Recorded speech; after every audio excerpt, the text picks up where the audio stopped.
Assalamualaikum warahmatullahi wabarakatuh. Perkenalkan, saya Salsabila Ramadanti dari kelompok 8 kelas 3E. Serta rekan saya Renaldi Wijaya dan Syifa Firdiani Nur Asri yang akan mempresentasikan materi mengenai anak tunadaksa. Materi pertama akan dijelaskan oleh Renaldi. Anak tunadaksa adalah anak yang mempunyai kelainan ortopedik atau salah satu bentuk berupa gangguan dari fungsi normal pada tulang otot dan persendian yang mungkin karena bawaan sejak lahir, penyakit atau kecelakaan, sehingga apabila mau bergerak atau berjalan memerlukan alat bantu. Dalam Wikipedia, pengertian tunadaksa adalah individu yang memiliki gangguan gerak yang disebabkan oleh kelainan neuromuskular dan struktur tulang yang bersifat bawaan, sakit, atau akibat kecelakaan, termasuk cedera palsi, amputasi, polio, dan lumpuh.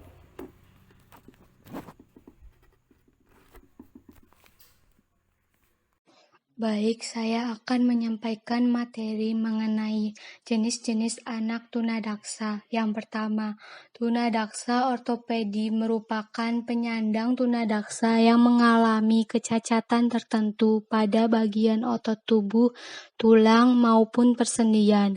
Jenis tunadaksa ini dapat digolongkan sebagai berikut. Yang pertama, poliomyelitis atau infeksi pada sumsum tulang belakang yang disebabkan oleh virus polio, sehingga menyebabkan kelumpuhan dan bersifat permanen.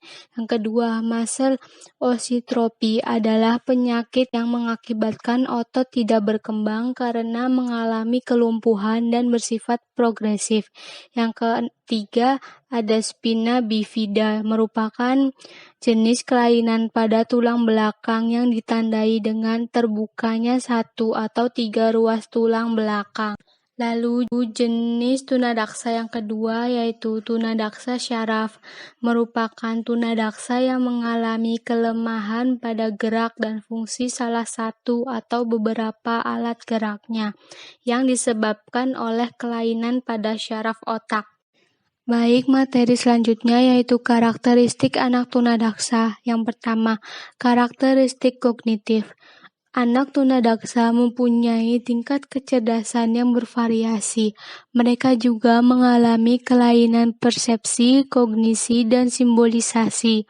Kelainan kompleks ini dapat mempengaruhinya. Yang kedua, karakteristik inteligensi. Untuk mengetahui tingkat inteligensi anak tunadaksa dapat menggunakan tes yang telah dimodifikasi agar sesuai dengan kebutuhan mereka. Yang ketiga, karakteristik kepribadian. Efek tunadaksa menimbulkan sifat kurang percaya diri, kurang memiliki inisiatif, atau mematikan kreativitasnya. Selain itu juga, penyandang tunadaksa selalu berprasangka bahwa orang lain terlalu membesar-besarkan ketidakmampuannya. Yang keempat, karakteristik fisik. Selain mengalami kecacatan tubuh, mereka juga cenderung mengalami gangguan lain seperti sakit gigi, berkurangnya daya pendengaran, penglihatan, gangguan bicara, dan lain-lain. Yang kelima, karakteristik bahasa atau bicara. Para penyandang tunadaksa jenis polio, perkembangan bahasa atau bicaranya tidak begitu normal. Berbeda dengan penyandang cerebral palsy, gangguan bicara pada penyandang cerebral palsy biasanya berupa kesulitan artikulasi, fonasi, dan sistem respirasi. Materi selanjutnya akan disampaikan oleh Syifa. Selanjutnya ada faktor penyebab tunadaksa. Faktor ini dibagi menjadi 3. Yang pertama ada faktor prenatal atau sebelum kelahiran. Kelainan fungsi anggota tubuh atau ketunadaksaan yang terjadi sebelum bayi lahir atau ketika dalam kandungan dikarenakan faktor genetik dan kerusakan pada sistem syaraf pusat. Faktor yang menyebabkan bayi mengalami kelainan pada dalam kandungan adalah anoksia prenatal, gangguan metabolisme pada ibu, bayi dalam kandungan terkena radiasi, ibu mengalami trauma atau kecelakaan, dan infeksi atau virus yang menyerang ibu hamil sehingga mengganggu otak bayi yang dikandungnya. Yang kedua ada faktor neonatal atau saat lahir. Faktor ini disebabkan oleh pendarahan pada otak saat kelahiran prematur, gangguan plasenta yang mengakibatkan kekurangan oksigen yang dapat mengakibatkan terjadinya anoksia. Dan yang terakhir, pemakaian anestesi yang melebihi ketentuan. Faktor yang ketiga ada faktor postnatal atau setelah kelahiran. Faktor ini disebabkan oleh penyakit seperti meningitis, radang selaput otak, radang otak, influenza, dan pertusis. Yang kedua ada faktor kecelakaan. Misalnya kecelakaan lalu lintas, terkena benturan benda keras, terjatuh dari tempat yang berbahaya bagi tubuhnya, khususnya kepala yang melindungi otak. Dan yang ketiga, pertumbuhan tubuh atau tulang yang tidak sempurna. Cara membantu siswa tunadaksa berhasil di kelas inklusif. Yang pertama ada pengajaran kemandirian yang optimal.